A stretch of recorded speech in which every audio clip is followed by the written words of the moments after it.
Hi, everyone. This is Frank Gambale, jazz fusion guitar player. And I'm really excited to be here as part of the Stalwarts of Music show with Aditya Veera. And we're going to talk a lot about my music and my work, I guess. I've done many albums, so there's lots to talk about, lots of music, guitar, and yes, looking forward to it. Hi, Frank. Namaste. Welcome to Stalwarts Um, of Music. Thank you very much, Aditya. Thank you for inviting me. Such an incredible privilege to have you on the show. Thank you. Yeah, I'm happy to be here. I do interviews all the time. I love it. Good to hmm chat, and especially for India. It's one of the first interviews in a long time for India, so I'm happy to do that. I'm privileged. I'm incredibly blessed and privileged to be having this honor. Yeah. Thank you. Where are you right now? What's going on in that wall? Is that the Wall of Fame? Is that the popular Wall of Oh, Fame I see? this is my wife's work.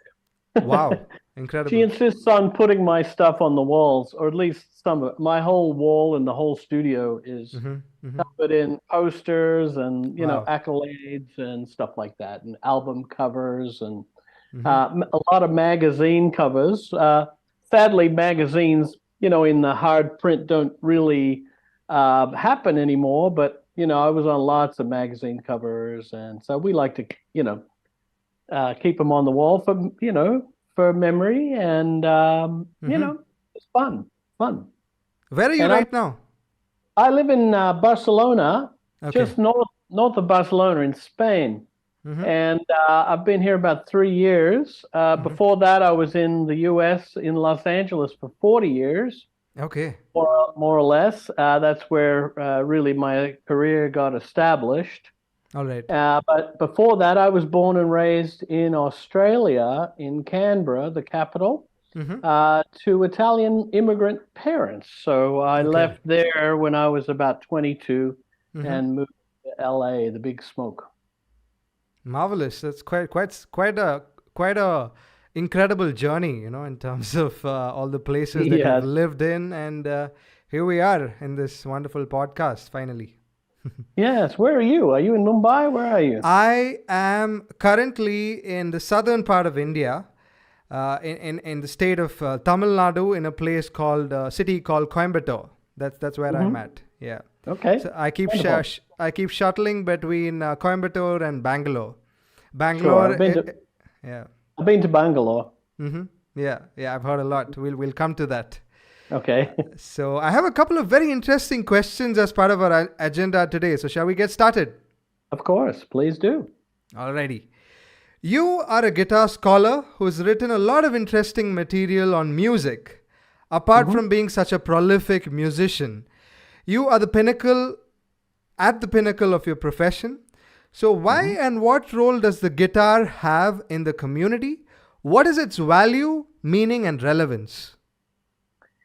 Well, I'm 64 years old now, Mm-hmm. and for me, guitar has been with me since I was 6 years old, and Mm. uh, it has been a huge part of my life, as you can imagine.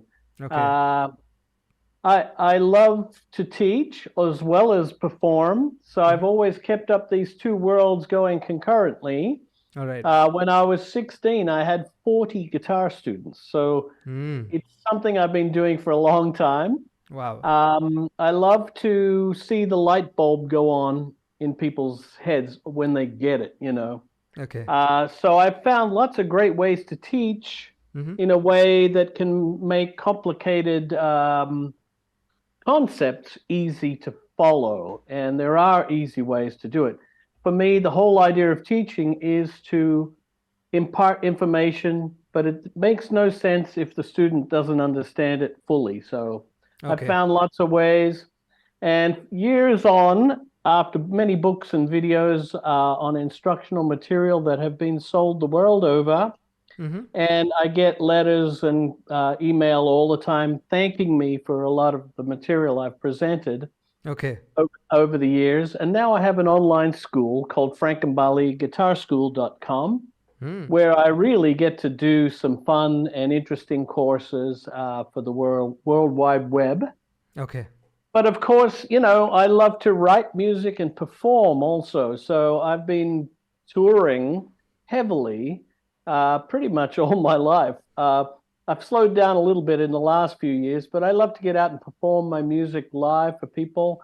Yeah. Obviously, I've done a lot of work with side bands like Chick Corea and the Electric Band, Mm-hmm. which was a huge band at the time. Yeah. Um, Now Chick's no longer with us. We Yeah. sort of take over the baton and continue Mm-hmm. writing and performing. And I think guitar has always been relevant.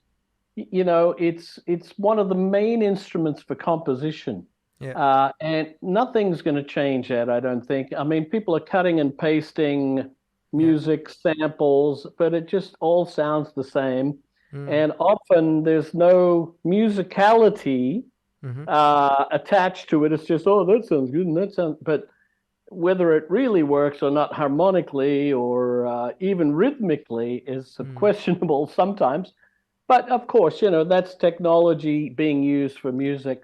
But Yeah. I think a simple guitar and a voice or a melody and guitar is still one of the most beautiful sensations. And Right. people still relate to the strummed guitar or the picked guitar with voice. It's powerful. It always has been, and I think it would always remain relevant. Whether it ebbs and flows in Mm-hmm. popularity. Yeah. There were a few years there where I wasn't seeing any musicians on stage at all, just Right. singers Yeah. and rappers or whatever. Mm-hmm. So I'm happy to see that there's a lot of bands, and there's a lot Mm. of great young musicians out there that really want to play. Yeah. Surely, as you rightly said, music has evolved over the years. There's been a great deal of talent pool coming out of different parts of the world. And considering your experience, you've dabbled on quite a few things in detail, especially Hmm. the technical depths of music. You have definitely gone into a little too deep into all of these aspects, which is very very commendable to listen to, right? So, Hmm. but I'm more interested in knowing what fulfillment has music given you, and what has been your search and seeking. Uh, well, music is extremely fulfilling. To me, it goes beyond um, well, let me just say that musicians walk this parallel universe to the normal people, Mm-hmm. regular, everyday people that are not musicians. Okay. It's an artistic pursuit, and Mm-hmm. it's one of those things that it's completely encompassing. Right. It takes you over. I could be in the middle of the night and I'll wake up with an idea, have to go to a piano or a guitar and write it down. Yeah. Yeah. It can come inspiration at any time. Mm-hmm. Um, I love composition, Mm-hmm. and I love finding chord changes that I haven't heard before. Their music really, truly is an endless pursuit. Yeah. But the most important thing is from a physical standpoint, music reaches your brain Mm. deeper than any other art form, more than Mm. visual arts, more than any other art, painting, photography. It reaches deeper. People all associate with some kind of music that has moved them deeply at some point, and we have music for all our human emotions. Whether it's happy, Yeah. sad, dancing. Yeah. Music is an integral part of life. I can't imagine a planet without music, Mm.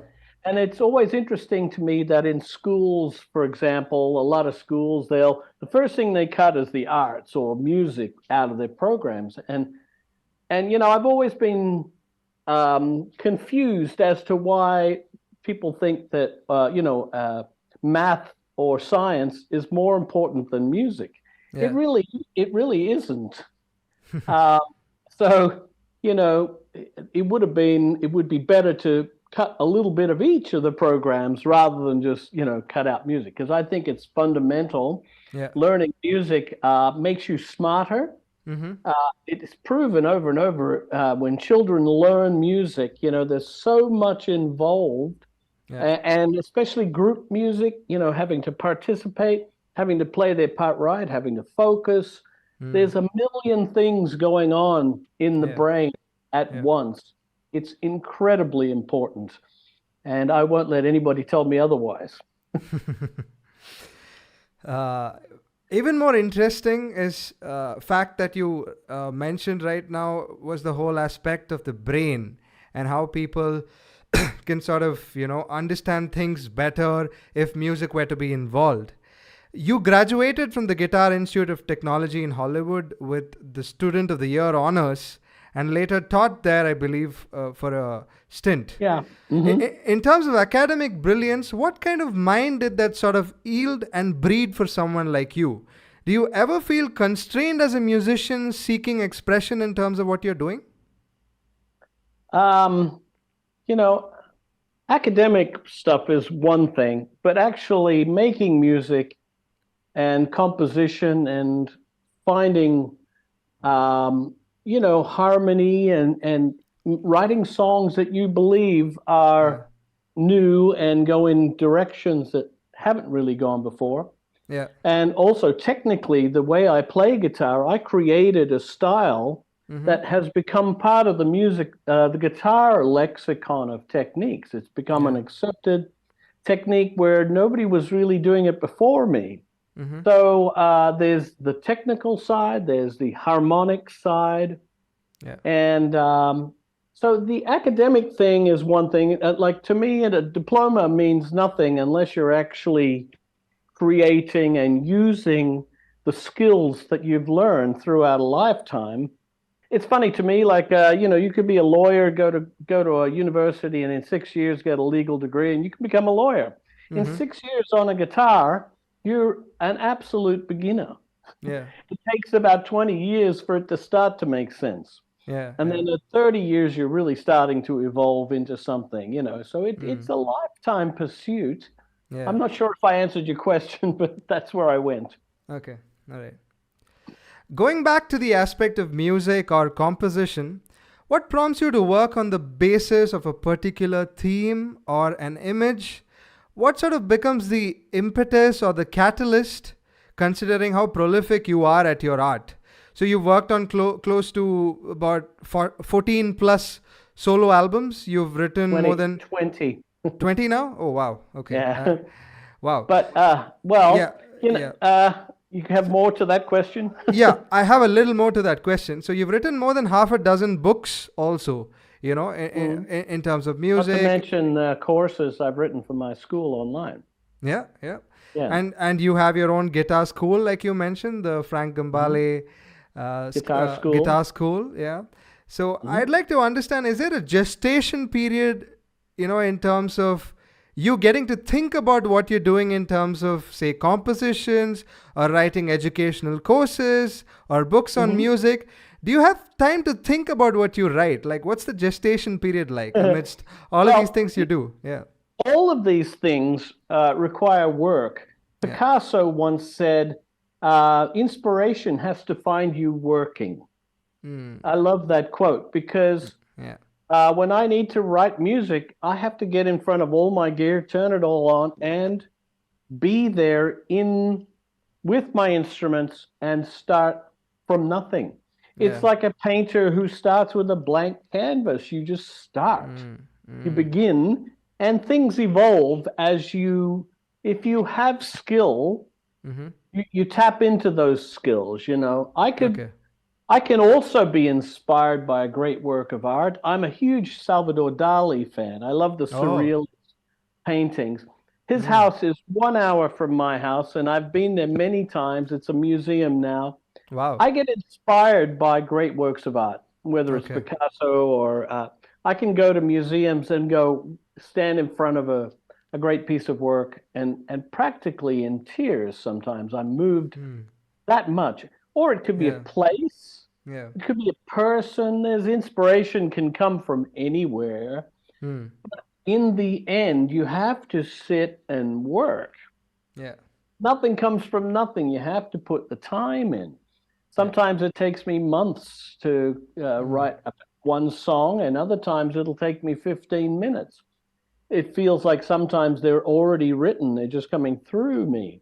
Yeah. But there's no one way to write, Mm. Mm. and there's no one particular thing that is inspirational. There Yes. are many, just living life, Mm. experiences help a lot. Okay. Okay.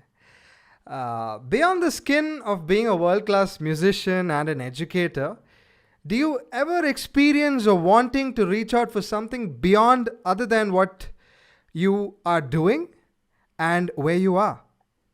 What you mean, do something else besides music? Is that what you Mhm. mean? Yeah, yeah. Well, lately I've really, I've always had this side passion of comedy. Mm. I love to laugh. Who doesn't Wow. like to laugh? Okay. And, I've always been a fan of certain cartoonists. One in particular is Mm-hmm. Gary Larson and The Far Side. I don't know if you've ever seen those cartoons. I Um, haven't. Yeah. oh, I should check it out. They're Mm. brilliant and they're very funny. And so I've been drawing. I bought myself an art pad. My daughter is an amazing painter. Been painting since she was 2, Oh, and wow. now she's 14 and doing incredible work. But Okay. I'm I have trouble drawing a stick figure, Mm. but with an art pad, at least I can erase and keep going until I get it right. I've been writing comedy jokes and Oh, wow. Where can I hear some of them, or when well, can I? not Yeah. not yet. I'm Okay. preparing a book. I've got about Okay. 70 or 80. There's single frame or two frames, Mm. uh, comedic ideas. That's something I love to do for fun. So I've been Mm. drawing, and I'm getting much better at drawing the cartoons. Okay. I'm also working on my autobiography. Oh, Um, wow. so I'm really about two-thirds of the way through that. I have a lot of stories. I've been all over the world many times and played with so many great musicians and met so many. Mm. I have a lot of anecdotes and stories, and it's also a description of my life and how I got to here, you know. I can't So, wait to hear them. I can't wait to read or hear them. Yeah, yeah, well, sounds great, exciting. great. Yeah. Yeah. Yeah, it's yes, it's coming along. I hope to Uh, get those done before the end of the year. I'll be sure to buy them once they're out. Thank you. You had a very special connection with India, right from your work with Sandeep Chota on Dichotomy Love from Matters of the Heart, Yes, to your live performances in our country on multiple occasions. So, what yes. were the elements of Frank Gambale, the human being, that felt bonded and connected to India? Well, I have Sandeep to thank for that. He Mm. he is a huge admirer of not Mm. only my work but many other Yeah, musicians, yeah, and he invited us to come. yeah. It doesn't take much to get musicians to go. You Mm-hmm. know, simply an invitation, and Mm-hmm. if it's something that we want to do, and Sandeep really treated us very well with an amazing amount of respect. One of Okay. the things I fell in love with about India was the huge reverence for music. Mm. Even watching the Indian musicians perform, the whole ritual of preparing the instruments and the stage and it's a religious experience. Yeah. And I think that reverence is really important when it comes to listening to great musicians and Mm. respect where respect is due. And Sandy really, really was a wonderful, wonderful. He is a wonderful human being and a friend. And he really created all the opportunities for us in India. He Yeah. got the venues. He brought us around. He really took care of us and we had a brilliant time. Not only making music together, I would jam on his compositions in the studio. We did a lot of things together, and he also brought my groups over too to perform. So it was great. He's a terrific person. Love him to pieces, and he really opened my eyes to India. I'd never been there. I'd always wanted to go visit India, and he brought us from the north to the south. We saw so much of India. So I got a great taste of what an incredible country it is. I'm so glad you had this wonderful experience in our country along with Sandeep. Yeah. But that being said, when are you coming next? I can't wait to have you. Well, that's a terrific question. I Yeah, don't know, but hopefully soon. awesome. So I'd love to host you in my country and show you around. Sounds terrific. Yeah, Once again, it just takes an invitation. yeah, yeah. Let's make something happen. Yeah. Perfect. I'm all for it, Aditya. In your professional life, there must have been an internal logic as to the unfolding of your life.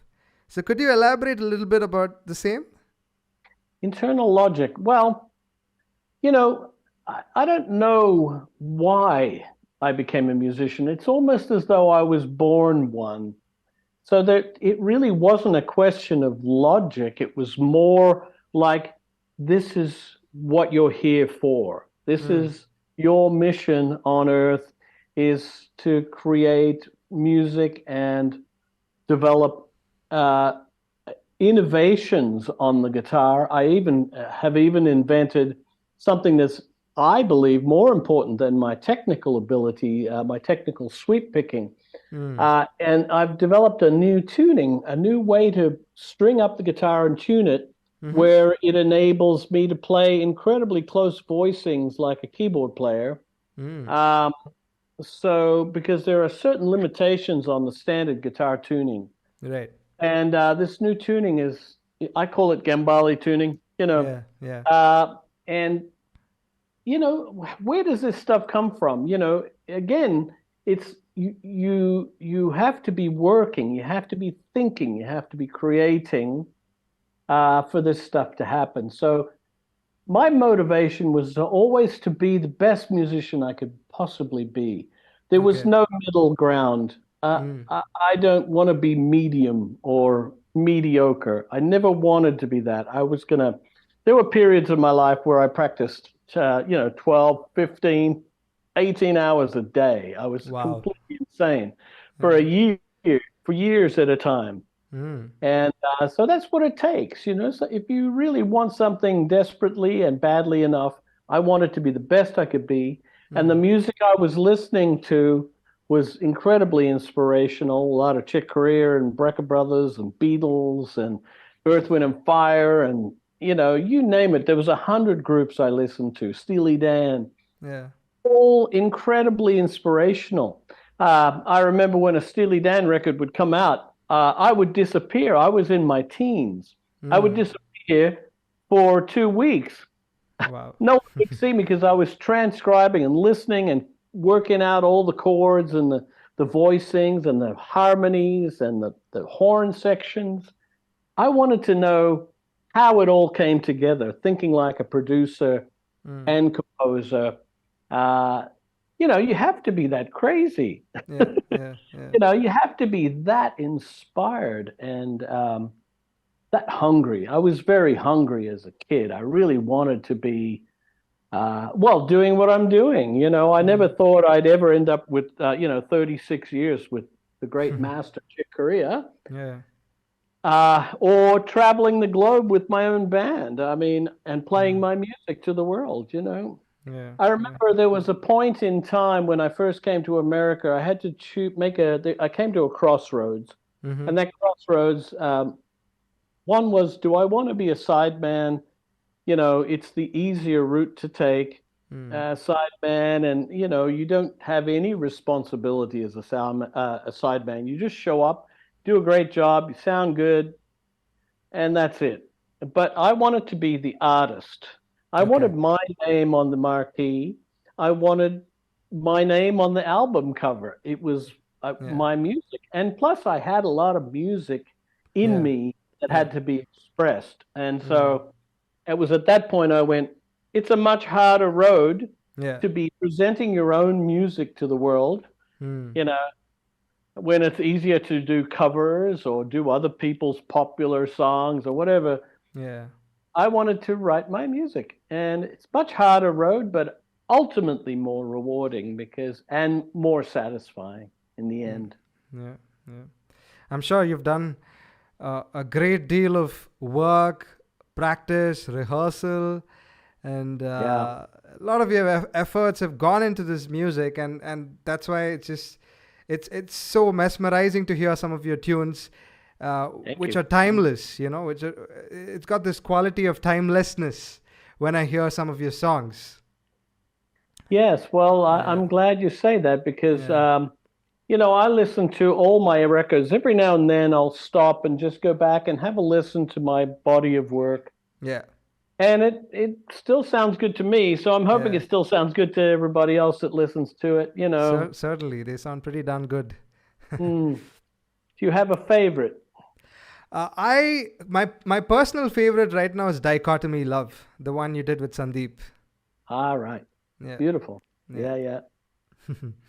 Anything of my music, perhaps? Certainly, I do love your work with Stuart Ham and Steve Smith, All right. Those and trio records are and pretty. also Project 13. Is it Project 13? What is that?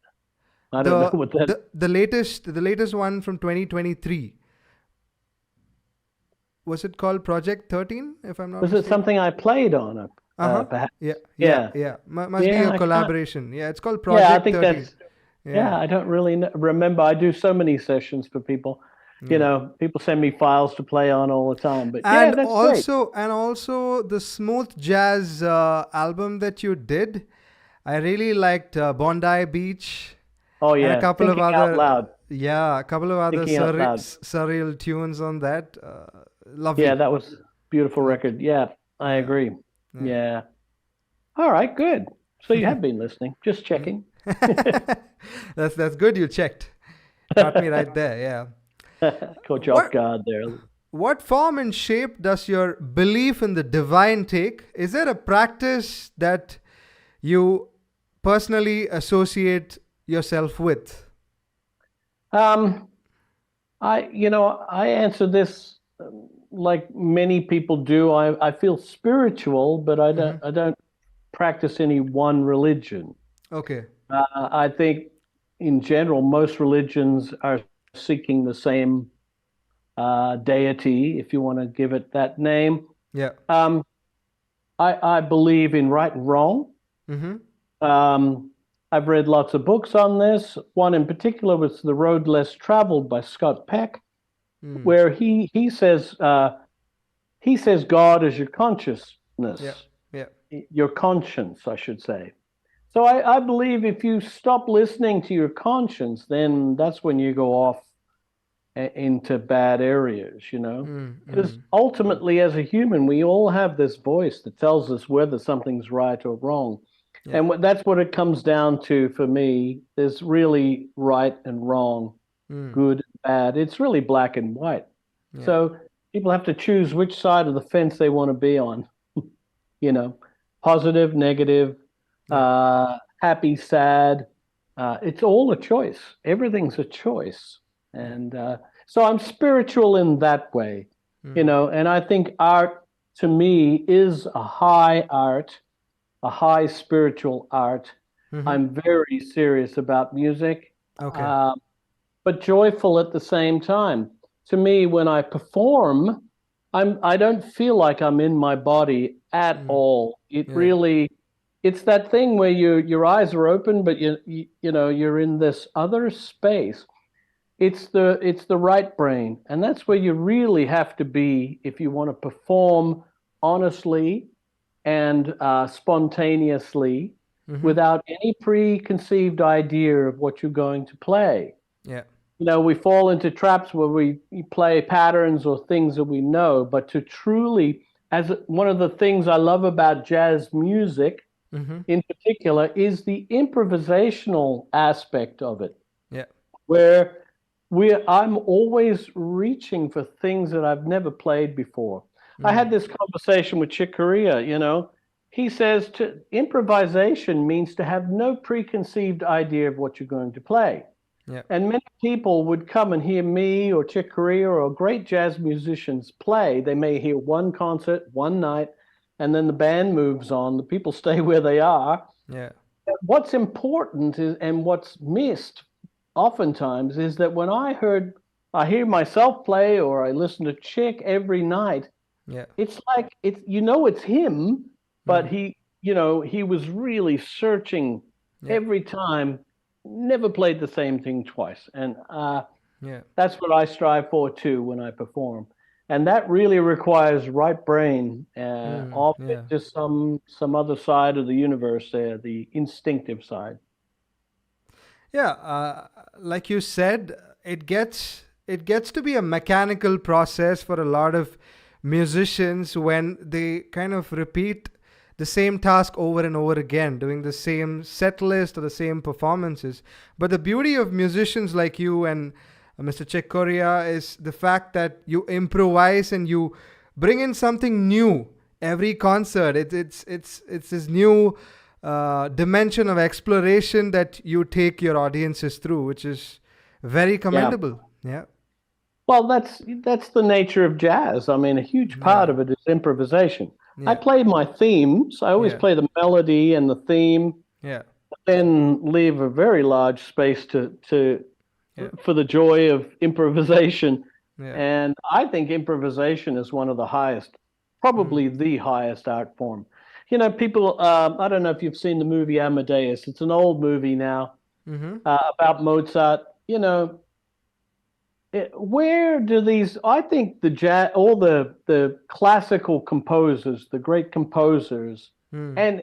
and all jazz musicians, but the classical composers were the jazz musicians of their day, Yeah. because where else can you find all these variations on a theme, or even just these beautiful compositions that we've been left with? Yeah. They don't come without improvisation and searching. Sure. So when music gets blocked and it's only interpretation and Mm. not improvisation, that's where, you know, I love classical music. I love to listen to it, but it's kind of like the Bible. You can't change a word of it. Yeah. Yeah. Yeah. It's done. And so the jazz musicians of their day were the classical composers, and they're the ones that are continuing now, searching and trying to find something new and composing and searching. It all Yeah. comes from improvisation. Yeah. And so that's the fun part for me. Mm. Another interesting fact that you just mentioned about classical music is it has its own standards, and you'll have to follow the set of instructions, right, in terms of sight reading and all of that. And Mm. you, as a musician, how would you bring a little bit of you into something like that? A flavor of you while you're playing something like classical music. How would you go about bringing that out? Well, the only thing you have is interpretation, Mm. right? Um, your dynamic range, where the emphasis is on certain notes and certain passages, um, your volume, your intensity. Yeah. That's really more interpretive. Okay. But you can't really change a note. Mm. You're not supposed to change a note. You're supposed to play it as it is. So Yeah. I find that incredible, but Mm-hmm. also limiting at the same time. I Mm. love the freedom of playing a theme and then leaving a part for improvisation. Well, back in the day, they used to have the what do they call the cadenza was supposed to be improvised, Yeah. but and along the way, a lot of the classical composers actually wrote the cadenza for those who couldn't improvise. Yeah. But then that became the only cadenza instead of really it being open on a theme.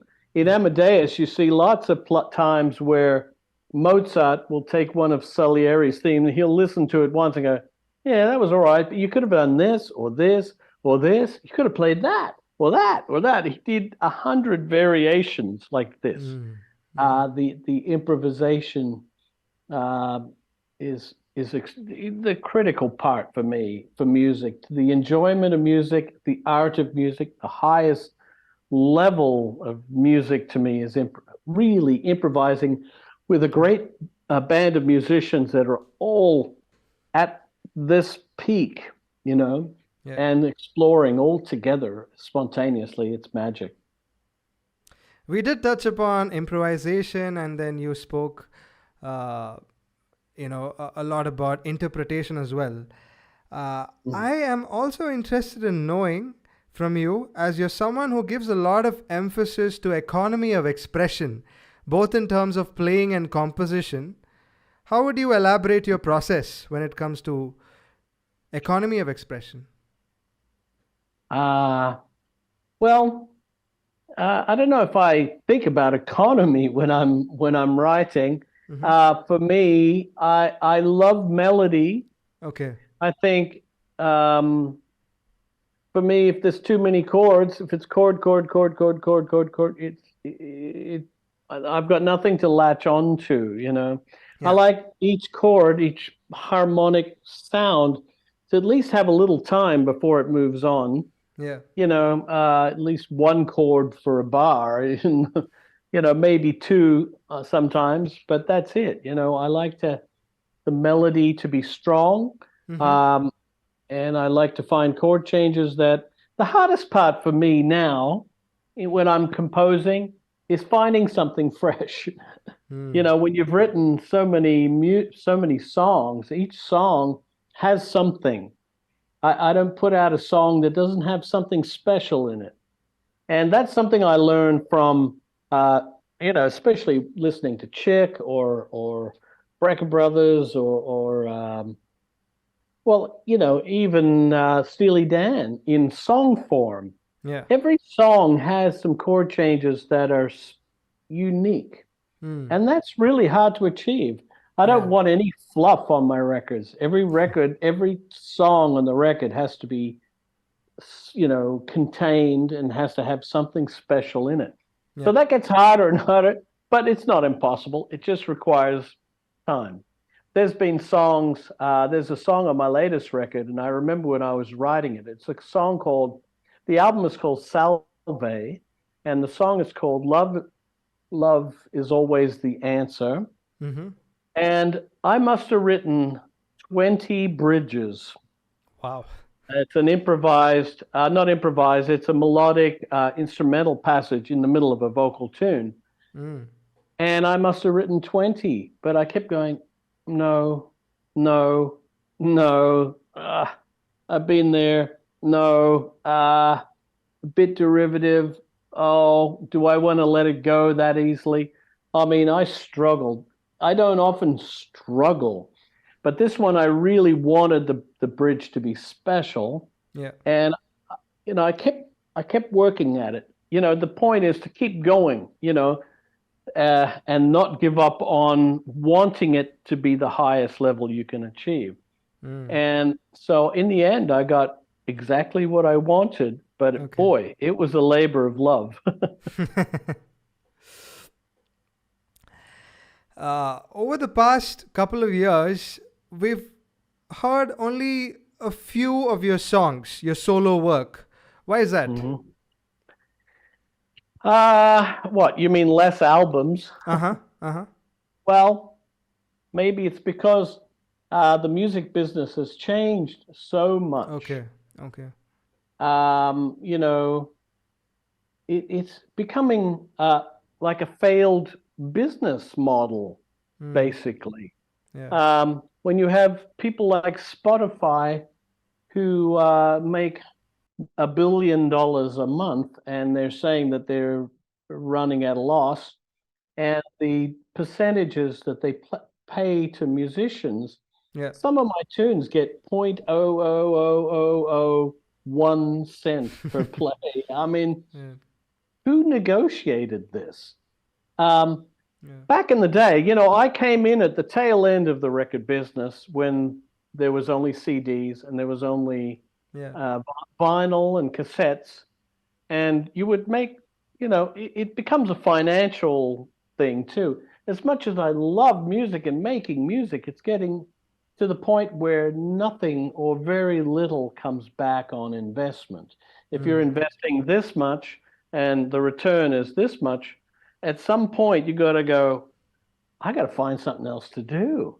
Yeah. Um, I love music and I'll always write music and I'll Yeah. always make music, but it's Yeah. not coming out as quickly as before. Mm. Uh, Mostly because I'm finding other ways to supplement my income. Mm. Mm. It's hard for musicians these days to make Yeah. money from music. Live performance is still good. So I'm out doing live performances. I Yeah. do endorsements. As a jazz musician, especially, you got to have 10 sources or 15 sources of income. Yeah. And that's how I justify making records. I have to invest in them, Mm. and the return is not what it should be. Yeah. Yeah. That's the hard fact. That's the harsh reality. Um, but I am working on a new record. I've got about 5 or 6 songs done, so I'm almost there. And I like the music a lot. I can't wait to hear it then. Good. Would love to do like an album review once it's out. Sure. I'll send you a copy. That'll be great. Mm. We did speak about all the extraordinary musicians that you worked with, which includes the likes of Stuart Ham, Steve Smith, and Chick Corea, to name a few. Could you Name a contrast few. your experiences with the set of musicians I just mentioned? Contrast my. What do you mean by that? In the sense, how are they different from each other? Well, musicians usually, if they're really gifted, they have a particular unique quality to them. Mm. And, I try to select musicians when I want a particular sound or style that would be perfect for a song or an album, could be the Hmm. entire album. Yeah. Then I usually think about who I'm going to use. Mm. And Stu Ham, for example, is a very skilled, he's a Berkeley graduate. He understands and writes some very interesting music. And the Okay. trio records that we did together, it was mostly me and him Mm. writing the music. Steve came up with some great beats and some great arrangement Yeah. examples, Yeah. ideas. Yeah. But he's a strong writer, and so that was good in the collaborative sense. I didn't have to write all the music, which is a lot Mm. of work. Yeah. Yeah. So Stu's like that. Chick Corea wrote everything. He never farmed out anything. He wrote every note we played. Okay. Of course, there was space for improvisation.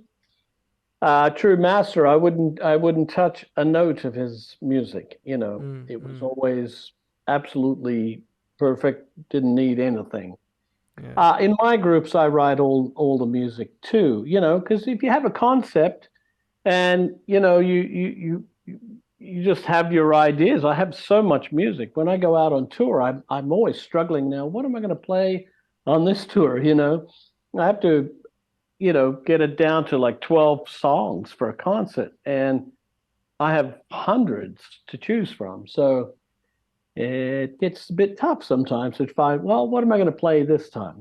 I always like to Yeah. bring my favorites or the fan favorites. You got to always play a couple of the tunes that they want to hear. Otherwise, they go home Yeah. dissatisfied. Hey, he didn't play, Resident Alien or whatever. Or Little Charmer or one of these tunes that are very, very popular in my repertoire. Um, so different artists, they have their personalities, and you try to work with those personalities. Yeah. What have been some of the most funny moments during your time, with the Chick Corea Electric Band, in terms of anecdotes? I'd love to hear those stories. Well, I remember one of the earliest gigs we did was in Santiago, Chile, Okay. and we were in a giant hall, Uh-huh. about 5,000 people all standing. It was a very high energy performance. Right. And the electric band was on fire. They were just burning that night.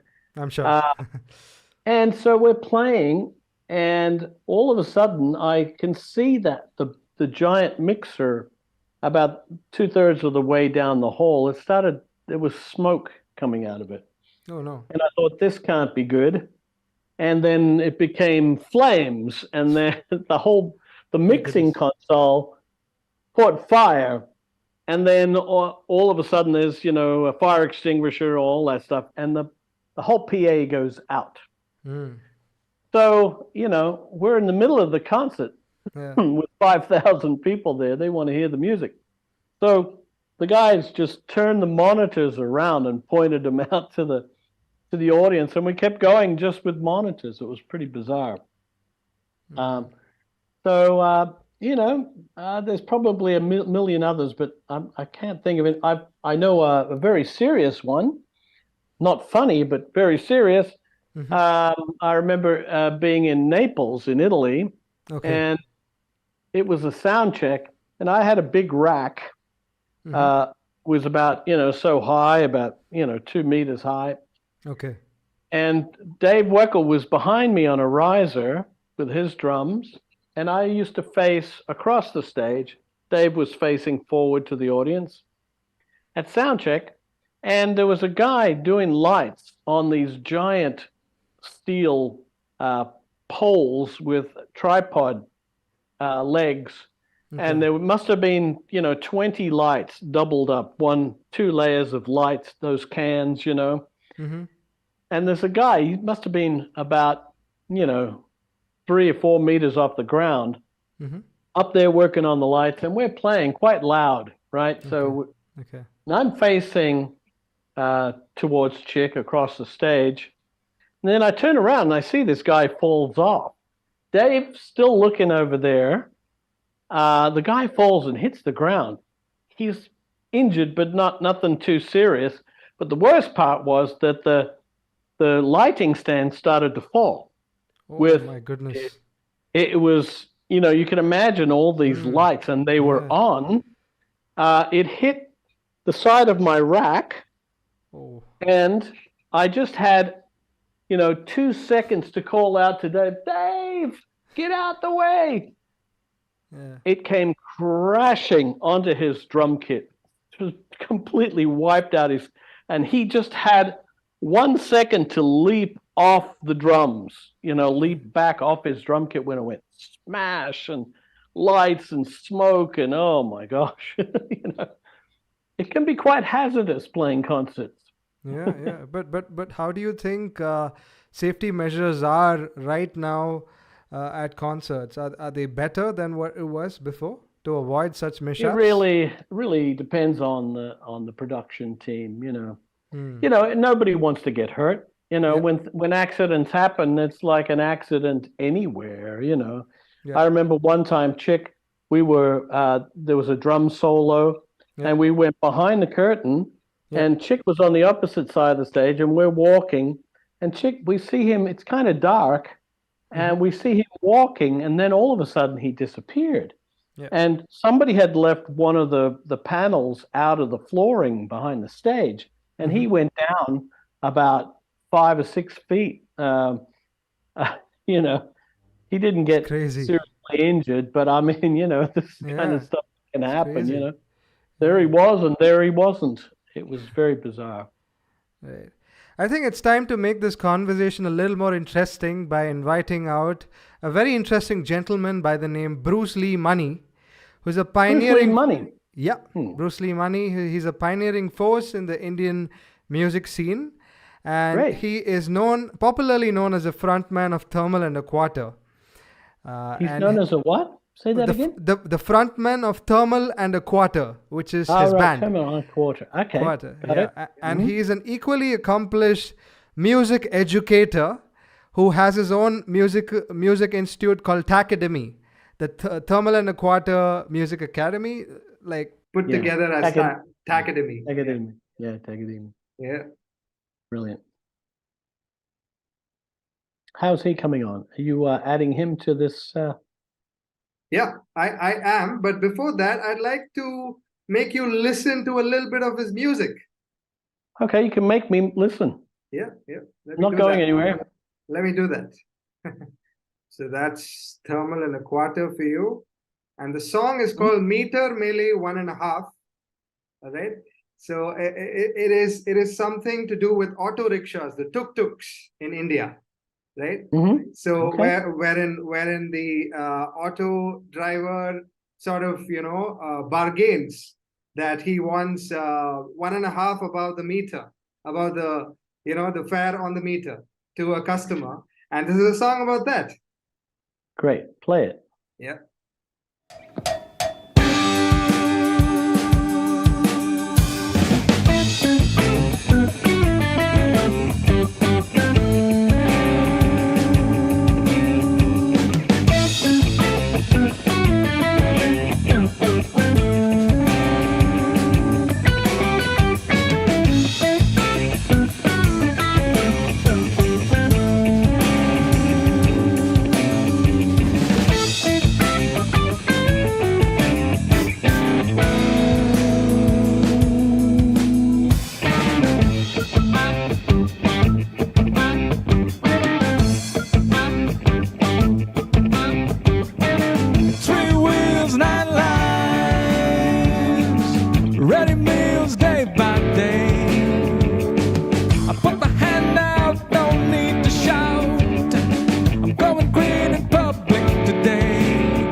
That was Meter Melee 1.5, a little bit of the tune. So it's time to get him on here. Hi, Bruce. Welcome to Stalwarts of Music. Meet Frank. Hello. Wow. How you doing, Bruce? Hello there. Wow. So good to share even this virtual space with you, sir. Pleasure's mine. I just heard a little bit of music. It was really pretty cool stuff. Oh, really? What did you hear?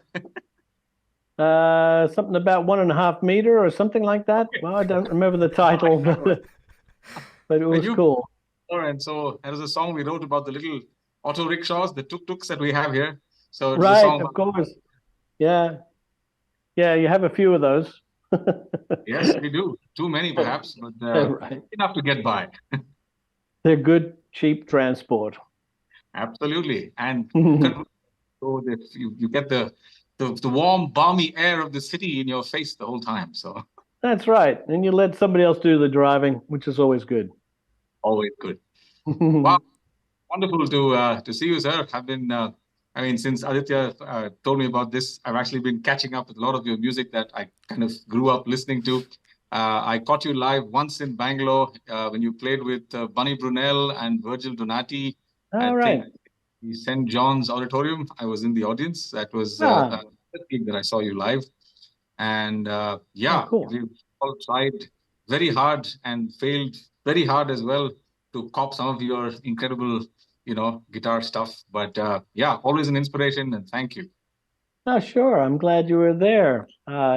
Did I meet you that night? Did you come and say hello? I don't think so. I think my friend and bandmate Tony Das, who I'm sure I don't know if you remember him, but he was friends with Sandeep, and Sandeep I think was the chap who brought many of you down and so on. I think he may have probably been backstage because he and Sandeep were close friends. But I don't think I met you at that gig. No, it would have been great, but I think so. I would have remembered. Well, next one. The next one.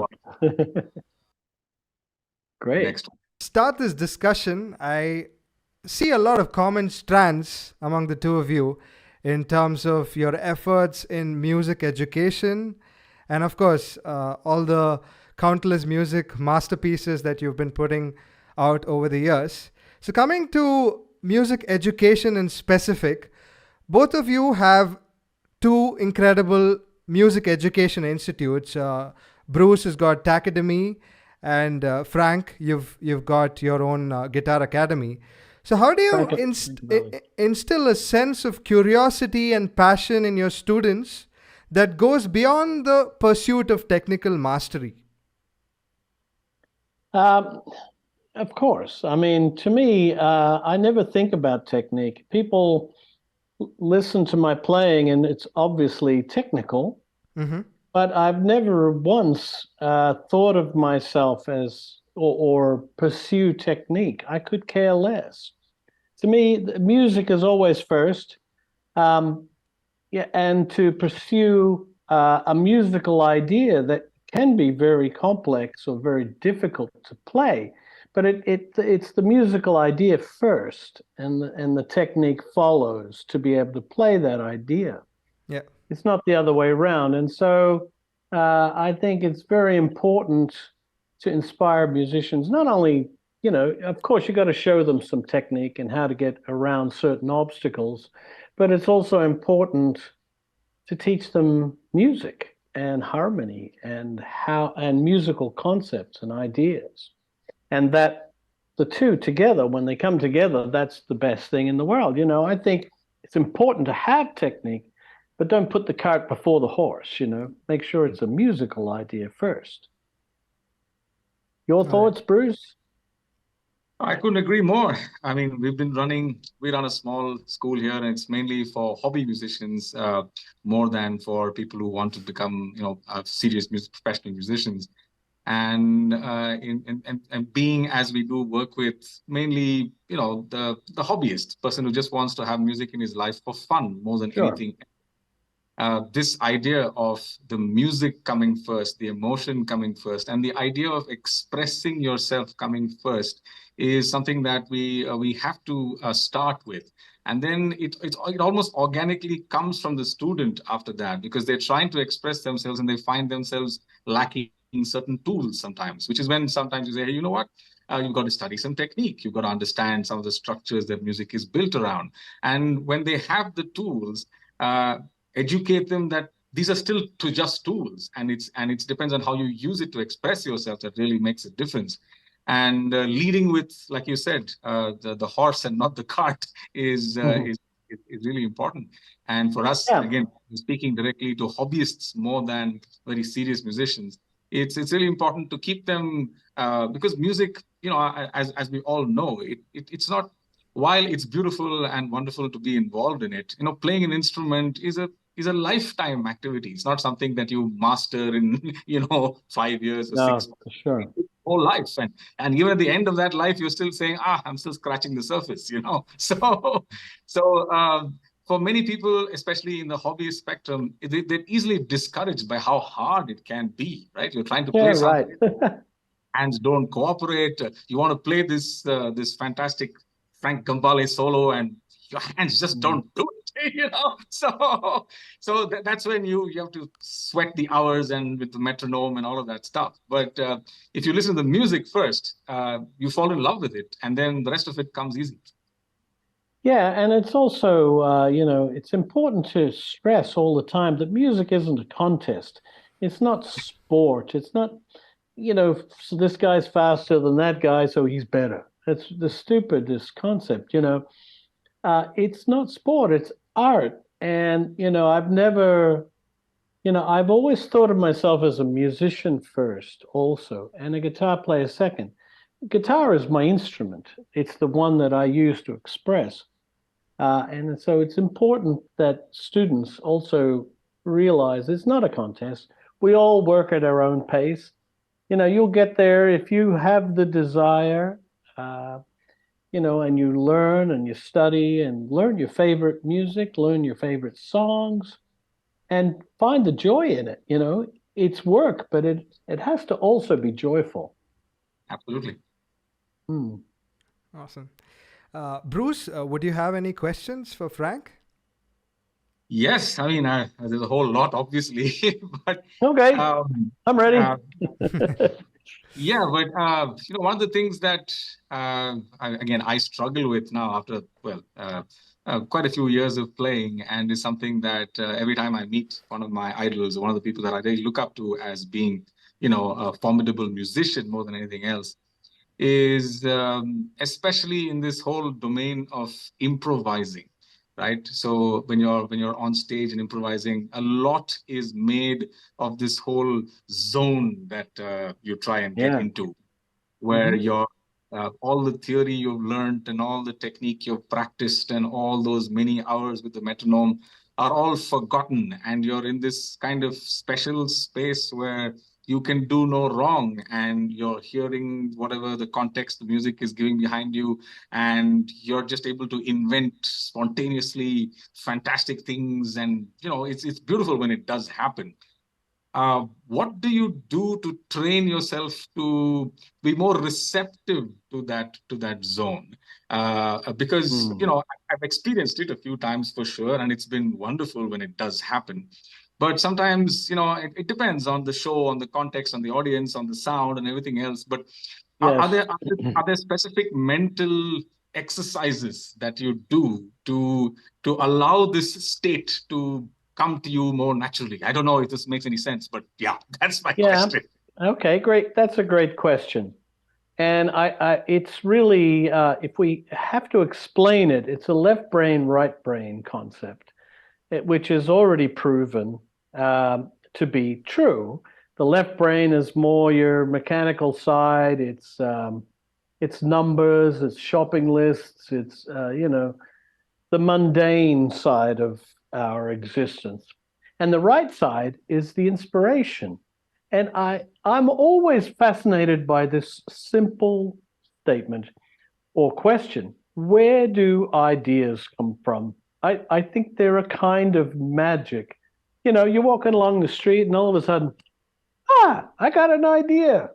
But where the hell does it come from? It's some sort of magic to me. And that's your beautiful right brain presenting you with something from God knows where. And that is the state you need to be in. Now, how do you get there? It's a little bit like meditation. Um, I don't meditate, but I've really learned how to get into that state of mind when I'm performing. When I'm on the stage, well, there's a couple of things happening. One is I don't care what anybody thinks.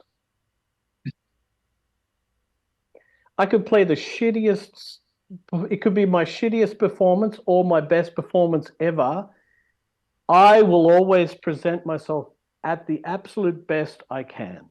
So I don't have to be beholden to, what that person thinks. If you care about what other people think, this is something you get as you get older. You start to not even care what anybody thinks because nobody really, it doesn't matter. What you think internally is important, but I like to get to that place where I don't care what anybody thinks. I'm playing for a much higher purpose. My performance is for a higher purpose. It's not even for the audience per se. I've been given a gift as a musician. To me, I really believe it's an incredible gift we've been given. And I honor that and I respect that and I do my best every time I play and for the higher good of the art form. And why I'm here on earth is to play my best and for a higher purpose. So you can practice this in some ways. Like I always tell my students, practice in the dark, man. First of all, take the visual out of it. Turn the lights off, pitch black, play. And then this alerts your senses in a whole other way. It alerts your ears and your right brain. It turns it on, or it helps to turn it on. I used to have jams with my students. When I was teaching at GIT in Hollywood, we would turn the lights off, and I would just call out a mode. Okay, B flat Dorian, and only play B flat Dorian, and we'd all be experimenting. It didn't have to be in any kind of time or anything. I don't care. We would have a drummer and a bass player, but we would just get into a zone. It's a zone that you get into, and sometimes it can take 10 or 15 minutes to get there on a stage, because you have to settle. You're going onto a stage and there's lots of people, or there's no people, or there's five people, who knows. And all these things can enter to distract and completely get you off of that zone. There's so much that can be. If my amp is crackling, forget it. I'm gone. I'm not in the right brain at all. Um, if the drummer plays a stupid fill and throws me off, then that can destroy my zone. I tell drummers, don't play anything stupid in my solos. For everybody in the band, when I'm soloing, I want support. We are all here to support one another. When it's your solo, I'm not doing stupid shit on the guitar. I'm usually playing like an ostinato or something. I will give you my full support. And that's what I want from all my musicians too. My drummers, I want you to listen to me, but I don't want you to get in the way, right? Let me go and take it as high as I can take it with your support, with everybody's support. And, so if you have the right players with you, you can get to that place, that incredible right side of your brain, that spiritual side of what we're doing as musicians, trying to really stretch and improvise in the true sense of the word, no preconceived idea. Practicing is left brain. When you're home, you got to practice and get your fingers to do what they're supposed to do. That's left brain. That's when you're concentrating. Oh, I need to put this finger there and that finger there and learn this chord and this scale and whatever it happens to be. But when I'm on stage, like you said before, Bruce, everything goes out the window. I'm here to perform at my peak every time I get on stage.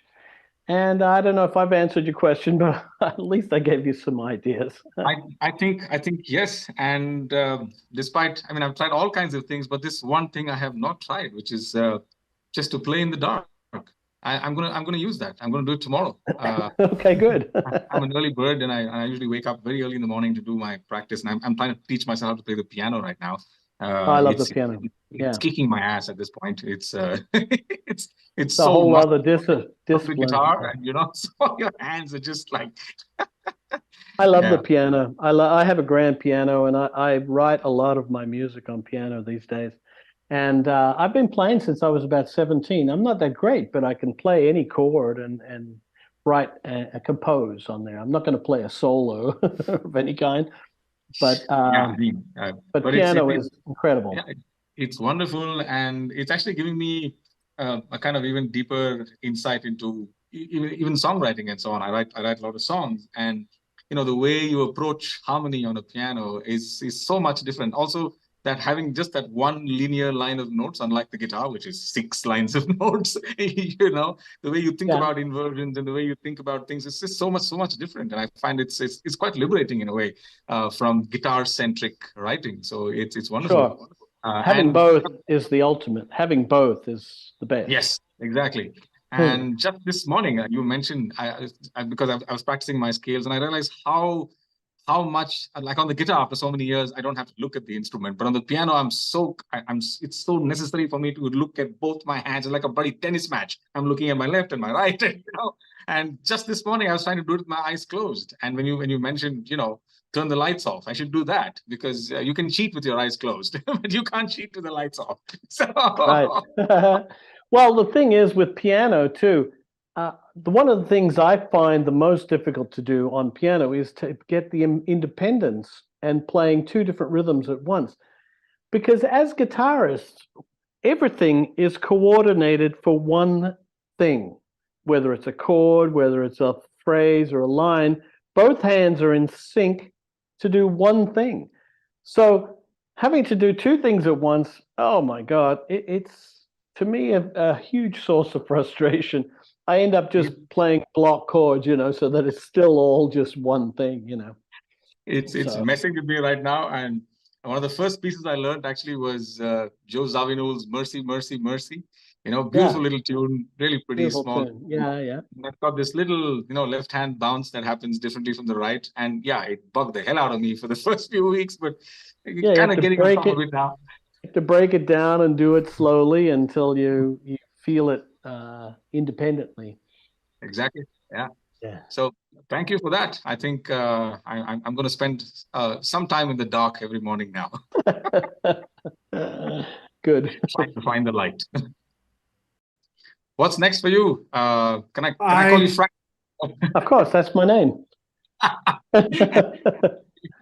Been called worse.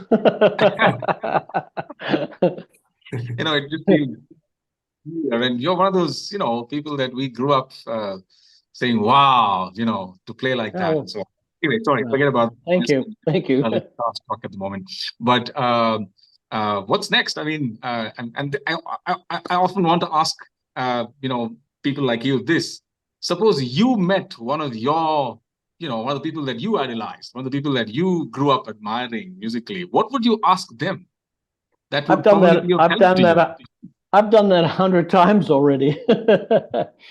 You know, I remember auditioning for Chick. I mean, I was listening to him since I was 12. And so to even be in the same room with him was something I never even imagined would happen.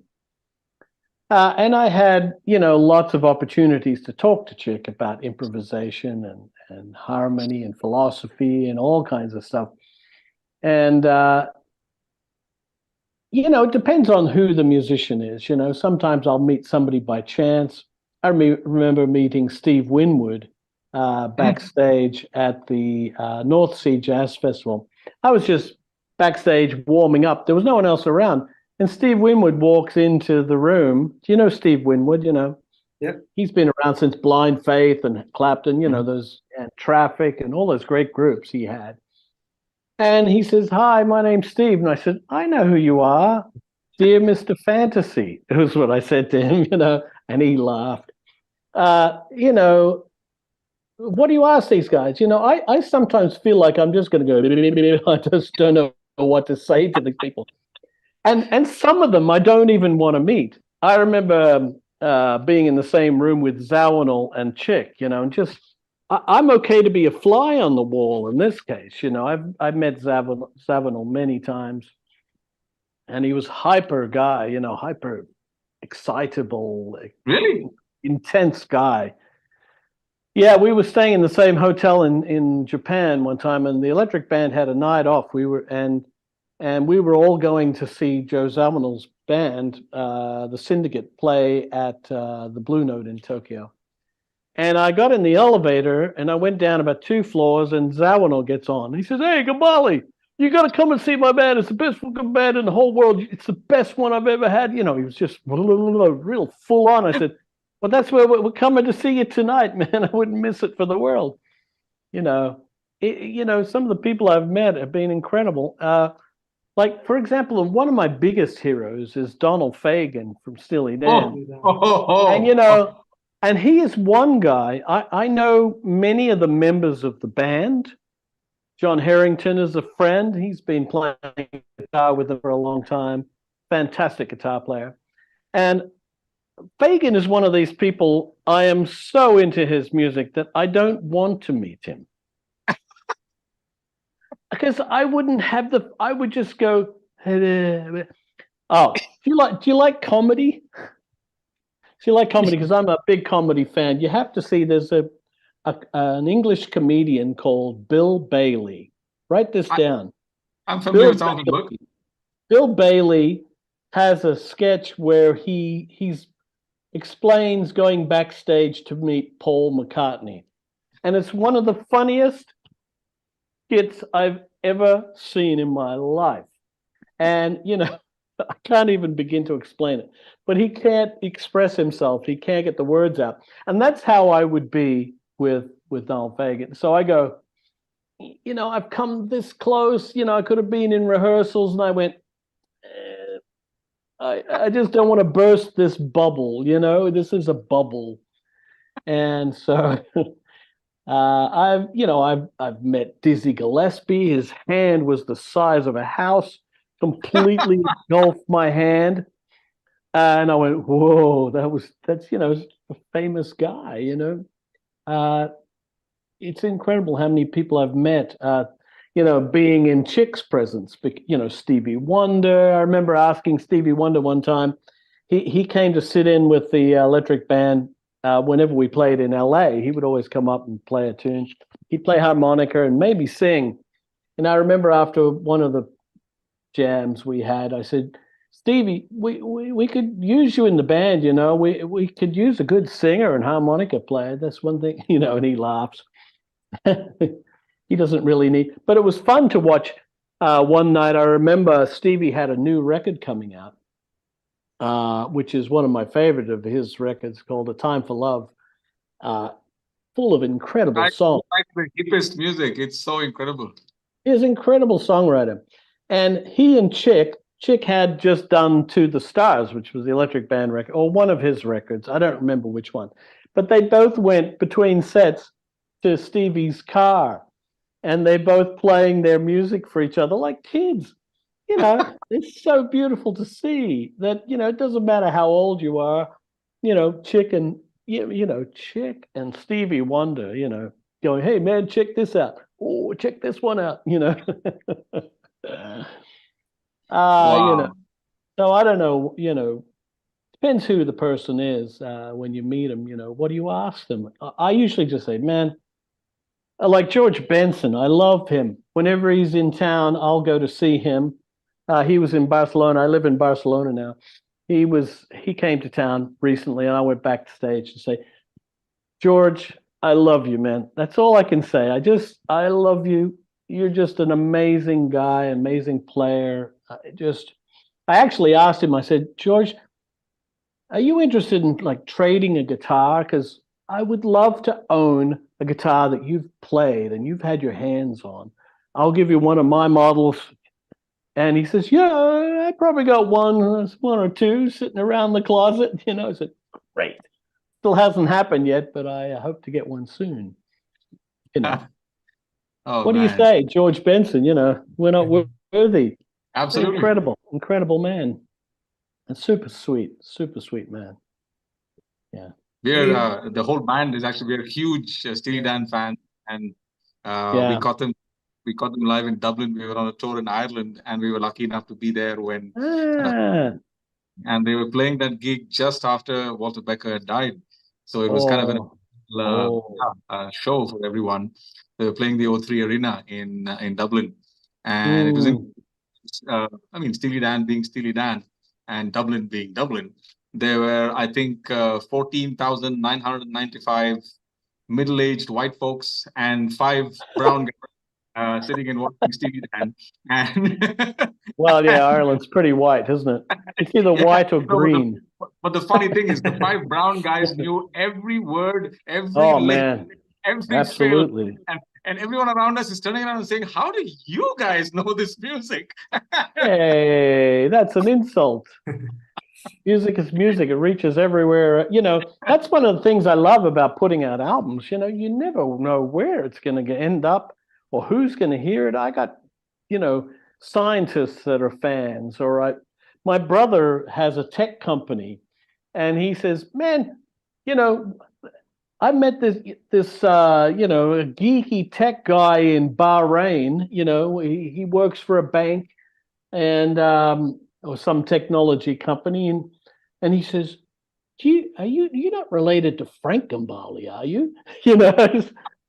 And my brother always gets blown away. He says, this association has helped him a lot, in various places. Oh, yeah, I'm a big fan, Frank, and there's a totally different world to the music world, So, of course, you knew the Steely Dan songs. I mean, come on.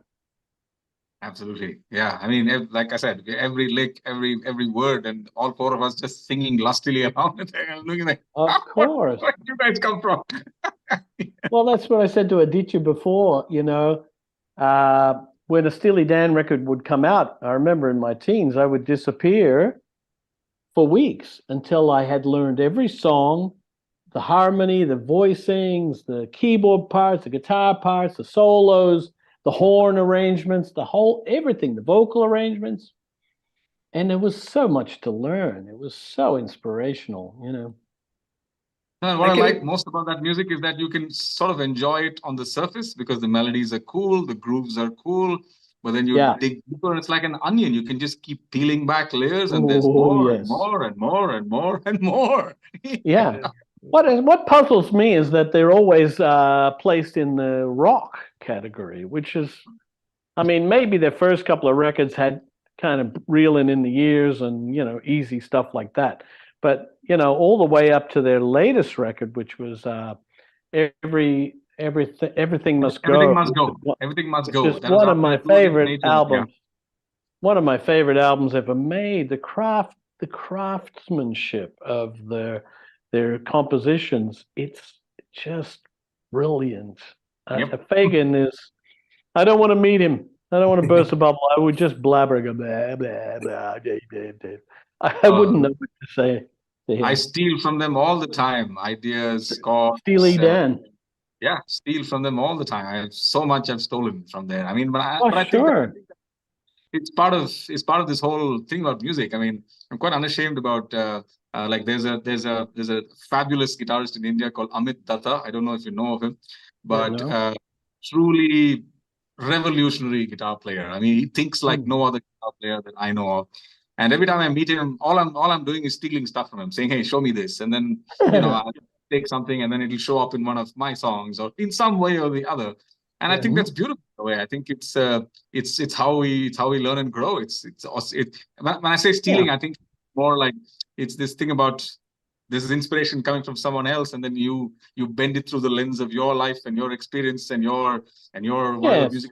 Exactly. Becomes something else, but I think you're kidding yourself if you think that you're doing anything truly original. At least I don't think so. I think it's always we try to. I mean, I try to find chord progressions that I've never heard. I mean, I was always inspired to reach as far as I could with bands like Steely Dan, because every song had something cool in it, that went somewhere I would never have dreamed of in a million years. And the more you do that, the more you learn stuff like that, the wider your concept is, the wider your thoughts are. I remember when I first moved to LA, I said yes to every gig. I didn't care what it was, almost, because I wanted to get out there, I wanted to play. And at one time I had about 4 or 5 repertoires going, and everybody's music is different, where they're coming from is a little sideways, and this is that, and different ideas. And I think it's good to learn music from a lot of different sources. I'm a huge Steely Dan fan, and people have often said, "Oh, that sounds like a little bit like Steely Dan." I take it as a compliment. It's not a Steely Dan song; it's my song, but it's definitely influenced by them. I try and reach a little further and make my own. I don't want to always have that tag. It's like being a guitar player going, "Yo, you sound like Pat Metheny." But we already have Pat Metheny, To me, that's the worst thing you can say to a guitar player or a musician of any kind, really, that you sound exactly like blah, blah. Really? Oh, no. So that's why it's important to have about, you steal from about 10 different places. Absolutely. So then you end up being this conglomerate of all those influences. Such a mere coincidence, Bruce mentioned about Amit Datta. In fact, Amit Datta is playing a show at the NMACC, which is the Nita Ambani Cultural Center, on the 1st of September. And he has his new project, which is again called the Electric Park Quartet. And I'll be sure to share some of his music. As a matter of fact, I manage Amit Datta. So I'm currently working with him for a lot of projects in India. Great. So, yeah. Good. I look forward to hearing him. Yeah, for sure. I'll be sure to share some music. Please send me some links. Yeah. In the interest of time, I'd like to come to the most fun part of our agenda, which is the last part of our agenda, which is the rapid fire. And let's see how you both do in terms of the rapid fire. Oh, boy. Oh, dear. Okay. All right. So first question for you, Frank and Bruce. Is that fast enough? Yeah. Yes. What is that So- one song that always makes you cry? Waltz for Susie. And you'll never guess who it's by in a million years. There was one record that Dudley Moore, pianist, comedian, actor, did. And when the Electric Band was in New York one time, we were on a label called GRP. Okay. And the guys from GRP came in, look, these are all our latest releases. You know, there was a big box of CDs, and I went, oh, Dudley Moore. Yeah. You know, I like Dudley Moore because I was Australian. I used to watch his comedy programs, very funny man. But he was also a very serious pianist, and he had a big hit in Australia with a song called "Song for Susie," which was the name of his first wife, I think. Anyway, on that GRP record, there's a song that is so beautiful it makes me cry every time I hear it. It's called "Waltz for Susie." Okay. It's a pretty rare album. But I remember when my mother passed away, I played that song about 30 times in a row, and I was just a mess. Beautiful. Okay. Bruce, what about you? Well, strangely enough, two songs for me. One is a James Taylor song from the album Hourglass. Oh, I love that record. I love that record. Fantastic record, some fantastic playing, some fantastic production. And it's not even so much about the song itself, but the memories I have associated with listening to it for the first time. It's a song called is it again, is this something about wake up Susie, put your shoes on, walk with me into this life? Wake up, Susie, put your shoes on, walk with me into this life. Another day has gone. Yes, life that's goes on. There The you world are. outside is waiting. So it's crazy that you mentioned "Wake Up, Susie," and it's that record gives me goosebumps. It's one of my favorite. Absolute goosebumps. The whole record is so mature. And the strange thing is, the other song that always gets me in a strange way is something that I mean, this might sound strange, but it's something that it's the only song that I have written that I have no idea how I wrote, in the sense that it's a song about suicide. And I don't think of myself as being depressive or suicidal or any of those things. And this is a song I wrote way back, I'd say almost 20 years ago. And it's called Without Wings. That's what it's called. And it's about, someone walking up 100 floors and jumping off without wings. And I can't perform it on stage because I'm choked up, and I honestly cannot play that song. I have no idea why. I have no idea why it has that effect on me. But even now, even thinking about it, it hurts. I don't know why, but it's strong enough for me to mention it. And it's not something egotistical saying it's one of my songs, but it's really weird. It's just strange. Yeah. That reminds me, there is one other song that makes me cry, and it's one that I wrote. I remember writing a song when my mother passed. My mother was very special to me. I loved her to pieces. And I was all alone one Christmas, and I wrote a song which ended up on an album called Natural High. And it's called Principessa, which means princess in Italian. And we used to perform that tune, and I would always give the story. I wrote this when my mother passed away, and I would see people in the audience, with tears too. It's very powerful, very sad song, very sad.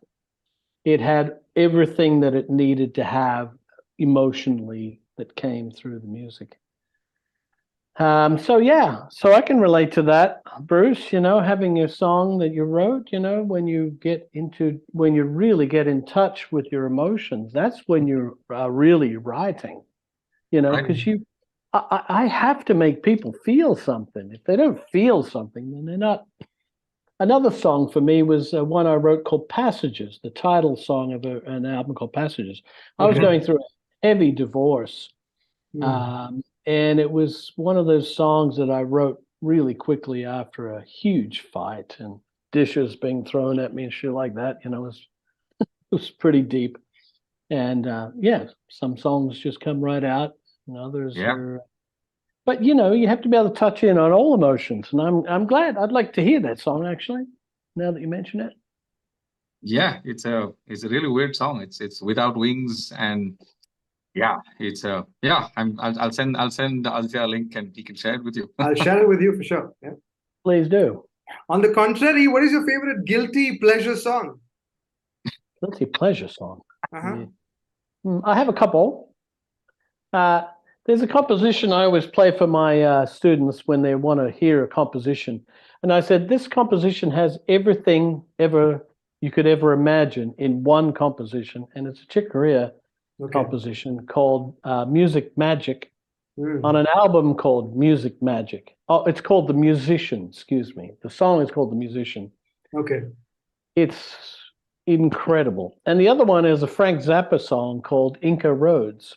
But the original composition, the original performance with George Duke at the keyboards, it's spectacular.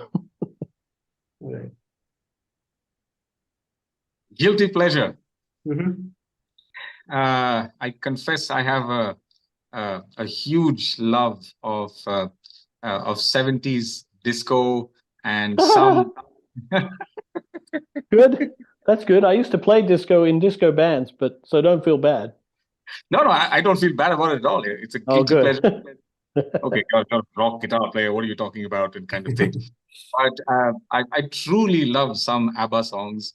You know, there's a song called "Money, Money, Money," which you know, it's a cheesy little song, but I don't know. It brings me joy. It puts a smile on my face when I'm listening to it, and it's so well written and it's so well performed, and it sounds great. And you know, there's I think a lot of ABBA's catalog is guilty pleasure music. Also because when I was growing up, my parents were playing a lot of that stuff on records, and I remember listening to on LP over and over and over. So yeah, those are definitely guilty pleasure songs for me.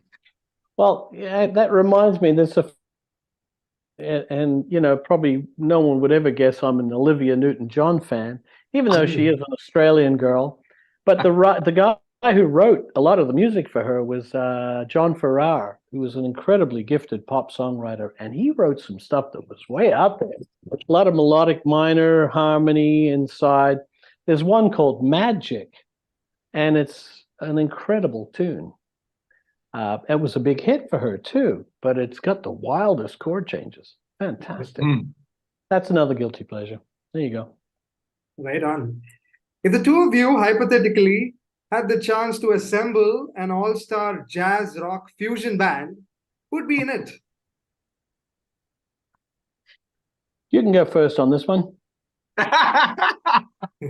Gives me time to think. Nicely played, Frank. Nicely played. All-star jazz fusion. Well, first of all, I'm hardly a jazz fusion guitar player, but well, Frank's already in it. Bass. Now it would be, and this doesn't matter who, right? It could be living or dead. Anyone we wanted. Okay, fantastic. So bass would probably be Victor Wooten. Victor Wooten on bass would be really, really. On drums, however, I'd have to go old school on this one. It would be really interesting to see what who's Dave Brubeck's drummer on Time Out. What's his name? Dave Brubeck's drummer on Time Out. Why can't I remember his name? It's just gone from my head. But anyway, Dave Brubeck's drummer on Time Out. Victor Wooten, Frank Gambale, and yours truly. Wow, that would be something. Yeah. Interesting. Look, I don't know. There's too many to name. I love Billy Cobham. I had the pleasure of having him on one of my albums called Raison d'Etre, or Raising Debt, as I like to jokingly call it. Raison d'Etre. So it would be Cobham, or a young Cobham, even better. Jan Hammer on keyboards, maybe, just because I've played with Chick for so many years. Be nice to have Jan Hammer. I saw a video just recently on YouTube of Jan Hammer sitting in with Vital Information, a group I used to play with, and it's Steve incredible. Smith. Yeah. Yeah. So Jan Hammer keyboards, Wayne Shorter on horn, and who would the bass player be? That's a good question. Heavy. It has to be fusion. Fusion bass player.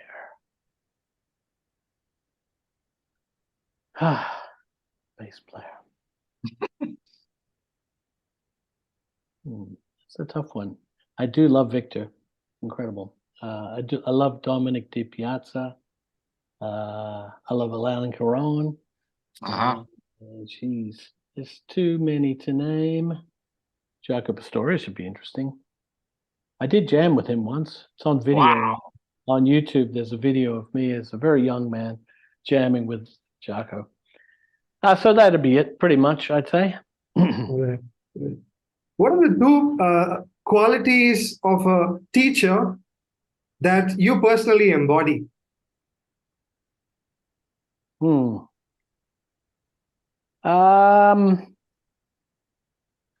me, I like to be a person that inspires and a person that can lead and help students achieve their dreams.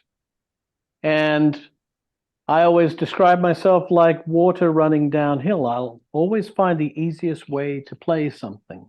And that's what I like to try to instill in my students. You know, to find the side street if you come up against a roadblock.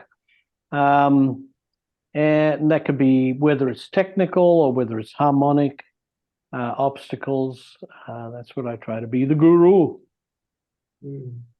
Well, I'd go with the same first thing that Frank said, inspiration. I think we live in a time right now and information is ubiquitous and free and everyone can get information, but inspiration is harder to come by.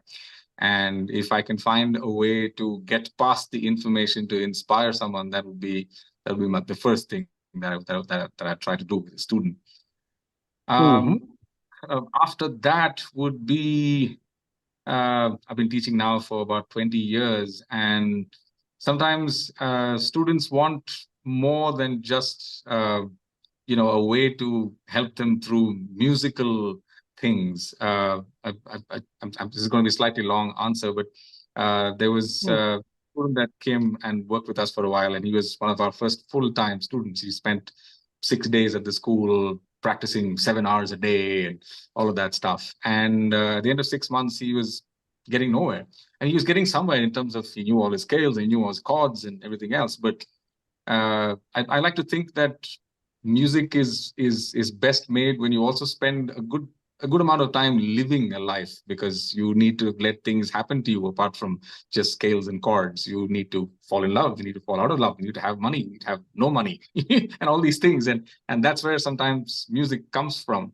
So in a way, I find myself in a kind of enviable position with a student where it's often just like life lessons sometimes that seems to help them find their musical path more than just things about music. It's more about, hey, this is how my life has been, and I'm sharing some of these things with you, and maybe it'll help you live and experience things, and that's where your music's going to come from. So yeah.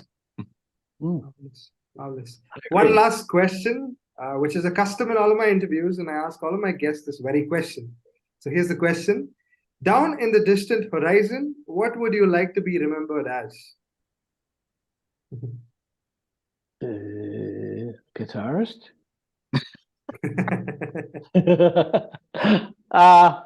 Well, I would hope that my music lives on, and my people remember me through my music and through my teachings, and I was an inspiration. One of my favorite comedians is an English fellow called Spike Milligan. Very strange human being. But his tombstone he has the inscription that says, "I told you I was sick," and I don't know. Maybe just to be remembered for what I contributed.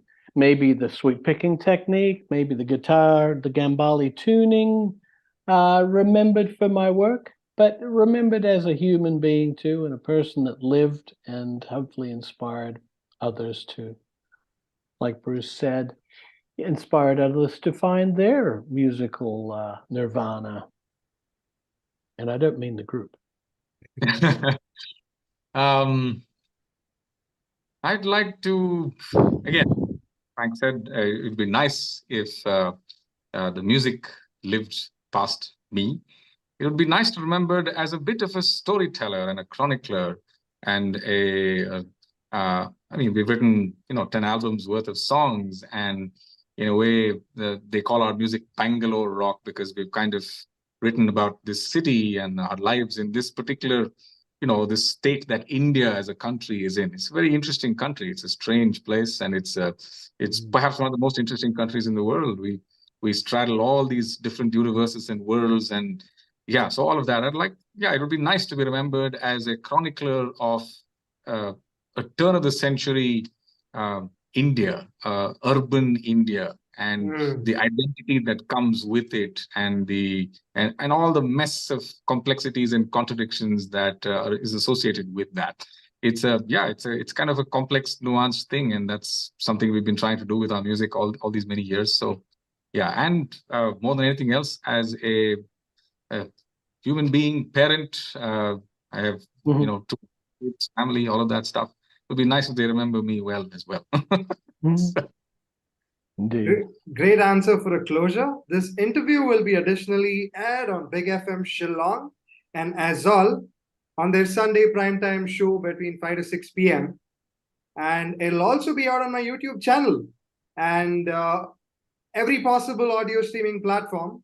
So I'll be sure to share the links once it's out. It's been such an incredible blessing, privilege, and an honor having two of you incredible gentlemen on the show. Thank you so much for the opportunity. And I hope you had fun. Thank you. I did. And it was a pleasure meeting you, Bruce, and Aditya. Thank you for inviting me. And I look forward to the next time I come to India. Certainly. Can't wait. Thank you very much for having me, Aditya. Frank, wonderful to hang out with you virtually like this. Hopefully someday we'll get to do it in person. Thank you for helping me turn the lights off. And, Try it. Will tomorrow morning. So that, and wonderful to be here. This is way past my usual bedtime, so it's good. It is late. Not really, but for me it is. Right. So thanks so much. Wonderful. All right then. Thank you, gentlemen. Bye-bye. Take care. Thanks a lot, guys. Bye now. Thanks.